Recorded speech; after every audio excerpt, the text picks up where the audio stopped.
ہادی و رہنما ہمارے علماء، ہو کبھی درپیش جو کوئی مسئلہ، پوچھ لیں حاضر ہوں ہم ان کی بارگاہ۔ الحمد للہ رب العالمین والصلاة والسلام علی خاتم النبیین، اما بعد فاعوذ باللہ من الشیطان الرجیم، بسم اللہ الرحمن الرحیم۔ الصلاة والسلام علیک یا رسول اللہ وعلی آلک واصحابک یا حبیب اللہ، الصلاة والسلام علیک یا نبی اللہ وعلی آلک واصحابک یا نور اللہ۔ مدنی چینل کے ناظرین، پروگرام دارالافتاء اہل سنت میں آپ کو خوش آمدید کہتے ہیں۔ اللہ رب العالمین ہم سب کو دین اسلام کے احکامات سیکھ کر سمجھ کر ان پر عمل پیرا ہونے کی توفیق عطا فرمائے۔ ہمارے پیارے نبی صلی اللہ علیہ وآلہ وسلم کا فرمان عظمت عالی شان ہے، زینوا مجالسکم بالصلاۃ علی فإن صلاتکم علی نور لکم یوم القیامہ۔ اپنی مجلسیں مجھ پر درود پڑھ کر آراستہ کر لو، تمہارا مجھ پر درود پڑھنا قیامت کے دن تمہارے لیے نور ہوگا۔ صلو علی الحبیب صلی اللہ تعالی علی محمد صلی اللہ علیہ وآلہ وسلم۔ ناظرین کرام، اس پروگرام میں بطور خاص سوالات جوابات کی صورت میں بہت سا علم دین وہ سیکھنے کو ملے گا۔ ہمارے ساتھ آپ پروگرام میں اول تاخیر شامل رہیے۔ آج کے ہمارے مہمان مفتی محمد کفیل رضا عطاری ہیں، ان کو بھی خوش آمدید کہتے ہیں۔ جزاک اللہ۔ کیسے مزاج گیا؟ الحمدللہ علی کل حال۔ ماشاءاللہ۔ ہمارے پاس کچھ ویڈیو سوالات ہیں تو بڑھتے ہیں ہم ناظرین کے ان سوالات کی طرف۔ میرا سوال یہ ہے کہ بیٹی کو اس کی والدہ نے سونے کی بالیاں دیں اور کہا جب تک میں زندہ ہوں یہ میری ملک ہیں اور جب میں انتقال کر جاؤں تو یہ آپ کی ملک ہوں گی، تو اس کا شرعی حکم کیا ہوگا؟ جواب ارشاد فرما دیں۔ جب تک زندہ ہیں اپنی ملکیت میں رکھی ہوئی ہیں، اور جب انتقال ہو جائے تو پھر تمہاری ملکیت، کیا کہیں گے؟ بسم اللہ الرحمن الرحیم۔ یہ زیادہ سے زیادہ وصیت کے حکم میں آئے گا کہ بعد انتقال جو ہے وہ کسی کے لیے وصیت کرنا کہ فلاں شخص کو فلاں چیز دے دی جائے، یا میرے مرنے کے بعد فلاں شخص جو ہے وہ مالک ہوگا۔ تو وصیت کا حکم یہ ہے کہ وارث کے لیے وصیت کرنا جائز نہیں ہے۔ حدیث پاک میں فرمایا لا وصیت لوارث، وارث کے لیے وصیت نہیں ہے۔ لہٰذا اب وارث کے لیے وصیت کی ہے کہ بیٹی تو ویسے ہی وارث ہے، اس کو تو امی کوئی وصیت نہ بھی کرتی تو جو قرآن میں جو حصہ بیان کیا گیا اس کے مطابق اس کو وہ حصہ ملنا ہی تھا، یعنی مرنے کے بعد ویسے ہی ملنا تھا۔ تو اس لیے ورثاء کے لیے وصیت نہیں ہے۔ ہاں، اگر دیگر جو ورثاء ہیں وہ عاقل بالغ ہوں اور وہ کہیں کہ ٹھیک ہے امی نے جیسا کہا تھا اس کے مطابق ہی جو ہے وہ یہ چیز تم رکھ لو، ہمیں کوئی اعتراض نہیں ہے، تو پھر یہ ہو سکتا ہے، پھر اس کے اندر حرج نہیں ہے۔ لوگ یہاں پر یعنی دیگر کا راضی ہونا ضروری ہے، بالکل، اور وہ سارے بالغ ہوں، وہ سارے عاقل بالغ ہوں۔ اگر ان میں سے کوئی ایک منع کرتا ہے کہ نہیں بھائی میں راضی نہیں ہوں، تو کم سے کم اس کے حق میں وہ وصیت والا عمل نہیں ہوگا، یعنی اس چیز میں سے جو اس کا حصہ ہوگا وہ بہرحال اس کو دیا جائے گا۔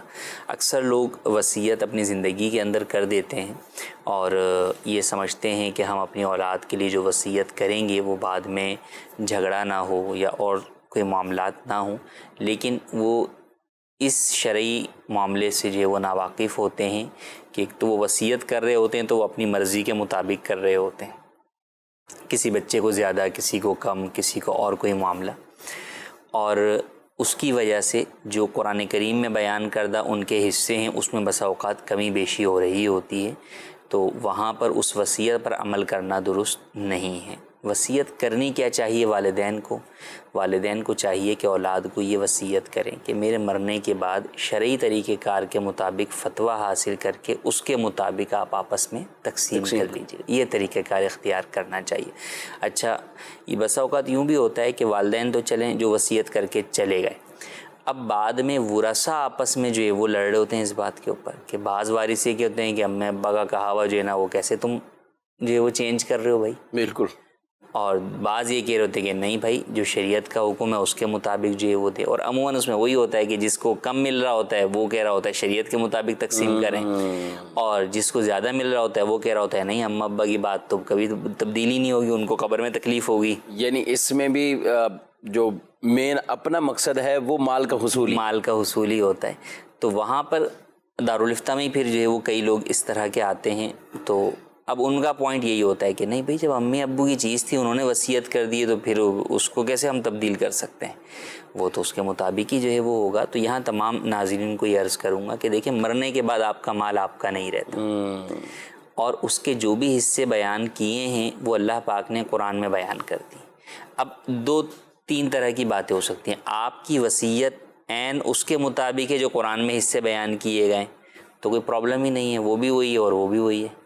اور اگر آپ کی وصیت جو ہے وہ کم ہے کسی کے حق میں اور کسی کے حق میں زیادہ ہے تو یہ آپ گویا کہ جو شریعت نے ان لوگوں کو ان کا حصہ دیا ہے آپ اس میں کمی بیشی کر رہے ہیں جس کا آپ کو اختیار نہیں. صحیح.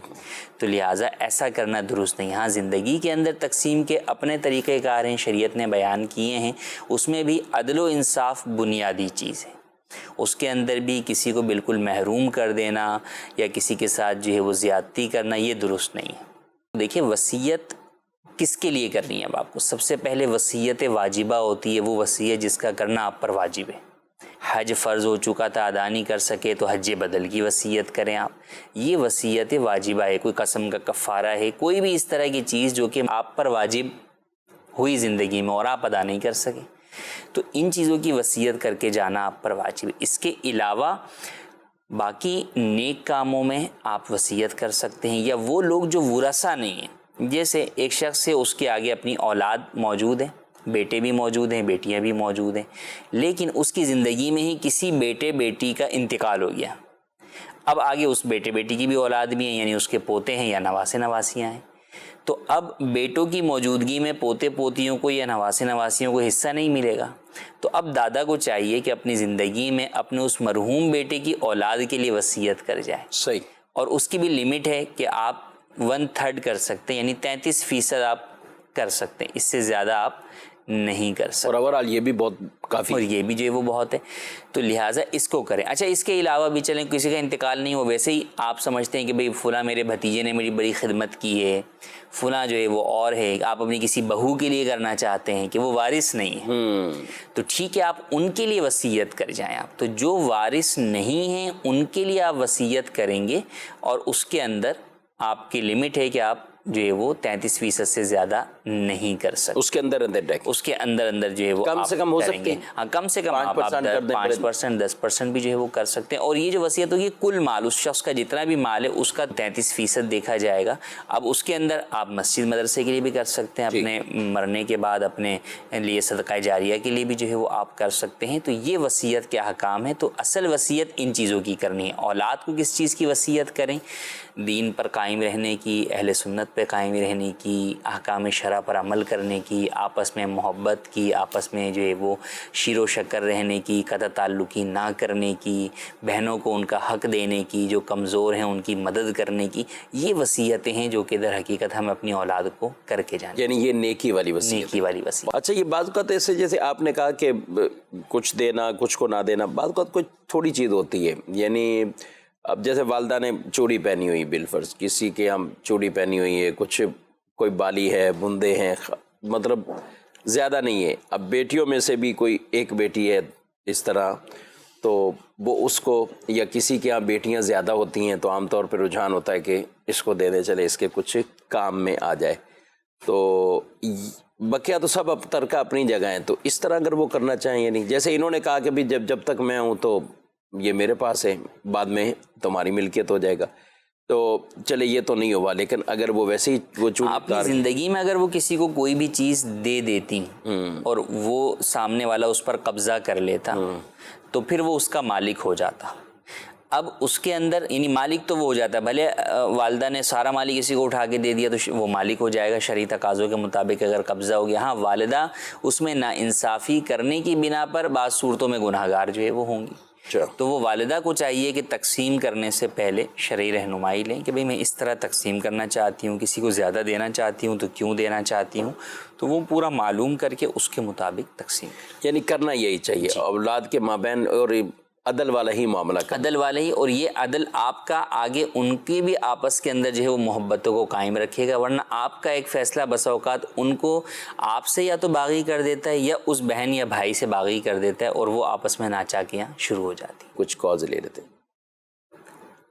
دارالفتہ اہل سنت کے سلسلے میں مفتی صاحب سے سوال عرض ہے کہ اگر کوئی شخص ویزے پہ جدہ جاتا ہے اور اس کا ارادہ یہ ہے کہ وہاں جا کے پھر عمرہ کرے گا، تو یہ بغیر احرام کے جدہ ایئرپورٹ پہ اترتا ہے، تو کیا اس کو بغیر احرام پہ جو ایئرپورٹ پہ اترا تو کیا اس کو دم دینا پڑے گا؟ دوسرا سوال یہ ہے کہ طواف جو کرتا ہے عمرے کا تو اس کے اگلے دن صحیح کر سکتا ہے یا 4-5 گھنٹے رک کے صحیح کر سکتا ہے؟ برائے مہربانی شرح عنوان فرمائیے۔ جی، جدہ اترتے ہی دم ہو جائے گا یا کچھ اور احکامات؟ دیکھیں، ایک شخص ہے جس کا اصل مقصد جو ہے وہ عمرے پر ہی جانا ہے، اور وہ شخص یہاں سے ویزا وہ کوئی سا بھی لے لے، وہ چاہے بزنس ویزا لے لے، چاہے جو وزٹ ویزا لے لے، کچھ بھی لے لے، تو ویزے کا تعلق جو ہے وہ عمرے کے ساتھ نہیں ہے۔ اصل یہ ہے کہ آپ کی نیت کیا ہے۔ جب نیت عمرے کی ہے تو اب بغیر احرام میقات سے گزرنا جائز نہیں ہے۔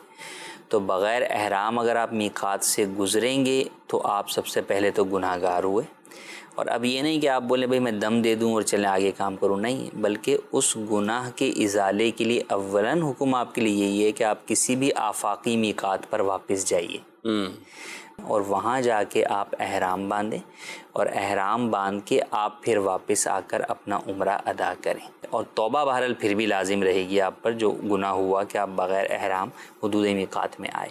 اور اگر کسی نے ایسا نہیں کیا تو گناہ گار تو ہوا، اور دیکھیں حدود حرم کے اندر گناہ 1,00,000 گناہ کے جو ہے وہ برابر ہے، تو ایسی صورت میں گناہ گار بھی ہوں گے، اور پھر عمرہ کسی نے کر لیا تو اب دم اس کے اوپر لازم ہوگا۔ تو یہ اس چیز کی طرف ہرگز نہ سوچا جائے کہ چلو یار حرم دم کے لیے پیسے ہی لگ رہے نا، چلو پیسے بھلے لگ جائیں لیکن جو ہے وہ ہم اس چیز سے بچ جائیں، یہ طریقہ اختیار نہ کریں۔ اور اس کا پھر دوسرا طریقہ یہی ہو سکتا ہے کہ آپ جو ہے وہ جدہ نہ جائیں، آپ ڈائریکٹ جو ہے وہ مدینہ شریف کی فلائٹ لے کر آپ وہاں سے مدینہ جو ہے وہ جائیں، مدینہ میں آپ جو ہے وہ اتر کر وہاں سے پھر آپ جب مکے کی طرف آئیں تو آپ مدینہ کے میقات سے احرام باندھ کر آپ آئیں اور آپ عمرہ جو ہے وہ ادا کر لیجیے۔ جدہ اتر بھی گئے ہیں تو جدہ سے جدہ اتر گئے، اور پھر نیت اصل یہ کہ یہیں سے نیت یہی ہوگا بھائی میں نے جدہ اتر کر جدہ سے مدینہ شریف جانا ہے، اور پھر جو ہے وہ مدینہ جائیں، اور پھر وہاں سے واپسی پر آپ آتے ہوئے احرام باندھ کر آپ عمرہ ادا کر لیں۔ دوسرا ان کا سوال صحیح سے متعلق ہے، تو صحیح میں بلا وجہ تاخیر نہیں کرنی چاہیے۔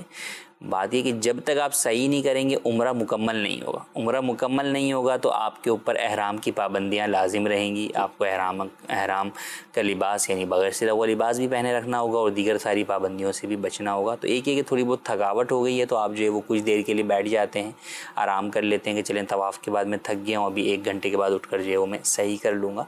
تو یوں تھکاوٹ کی وجہ سے آپ تاخیر کرتے ہیں تو حرج نہیں ہے، لیکن اگر آپ زیادہ تاخیر کرتے ہیں تو بھی بہرحال احرام کی پابندیاں آپ پر اسی طرح لازم رہیں گی، اور جب آپ صحیح مکمل کریں گے پھر اس کے بعد حلق کروائیں گے یا قصر کروائیں گے تو ہی احرام سے باہر آ سکیں۔ ٹھیک ہے۔ اچھا، جو پہلا سوال، جیسے اس میں اگر کسی کو ڈائریکٹ جدہ ہی کوئی کام کاج ہے، یعنی اپنے کوئی کام کے لیے ہے اس کا ارادہ، ذہن میں یہی ہے کہ میں جا رہا ہوں، سفر ہے میرا، لیکن مدینہ شریف بھی جاؤں گا، مکہ مکرمہ بھی جاؤں گا، عمرہ بھی کروں گا، لیکن اس کو جدہ یا اس کے اطراف میں کہیں بھی اپنے کام کاج ہیں، میقات تو کراس کر رہا ہے، تو اس تو اصل ارادہ ہے، اصل ارادہ اگر اس کا واقعی یہی ہے کہ میں نے جو ہے وہ جدہ کے اندر کام سے جانا ہے، بزنس کے کام سے جانا ہے اور کسی کام سے جانا ہے، تو بالکل ٹھیک ہے، اس صورت کے اندر جدہ جو ہے وہ چلے جائے کہ اصل ارادہ اس کا پھر جدہ اس کام سے جانے کا، وہ کام پہلے کر لے، پھر اس کے بعد جو ہے وہ حل سے عمرے کا احرام باندھے اور وہ چلا جائے۔ یعنی جدہ سے آگے عمرے کے لیے اگر جانا ہے تو اس کے لیے پھر میقات ضروری نہیں؟ جی، اس کا میقات یہی ہے کہ حدود حرم سے پہلے جو ہے وہ آپ کو باندھنا ہوگا۔ تو مسجد عائشہ سے جیسے باندھا جاتا ہے، جدہ سے بھی باندھا جا سکتا ہے، اور اس کا جو آخری ہے وہ مسجد عائشہ ہے کہ مسجد عائشہ کے بعد پھر حدود حرم شروع ہو جاتی ہے۔ ٹھیک ہے۔ یہ ناظرین کرام، اس طرح کے احکامات بھی ہمیں جب بھی یہ سفر اختیار کریں، اور بالخصوص جب آپ کے ساتھ لیڈیز بھی ہیں، خواتین بھی ہیں، تو کئی ایسے ہوتے ہیں کہ جو یہ بڑے اہم ضروری مسائل ہوتے ہیں، ان کو سیکھ نہیں پاتے یا پوچھ ہی نہیں پاتے، اور پھر وہاں جا کے پریشان ہو رہے ہوتے ہیں۔ اور اب اس میں کئی مرتبہ مدینہ منورہ سے مکہ مکرمہ جانا، مدینہ منورہ سے مکہ مکرمہ جب جائیں گے تو ظاہر ہے اس میں بھی سب کو چاہے عمرے کا ارادہ ہے یا ارادہ نہیں ہے، باہر صورت اسے عمرہ کرنا ہے اور احرام ضروری۔ اب اس میں کئی مرتبہ بعض ایسے ضعیف یا بیمار یا خواتین جو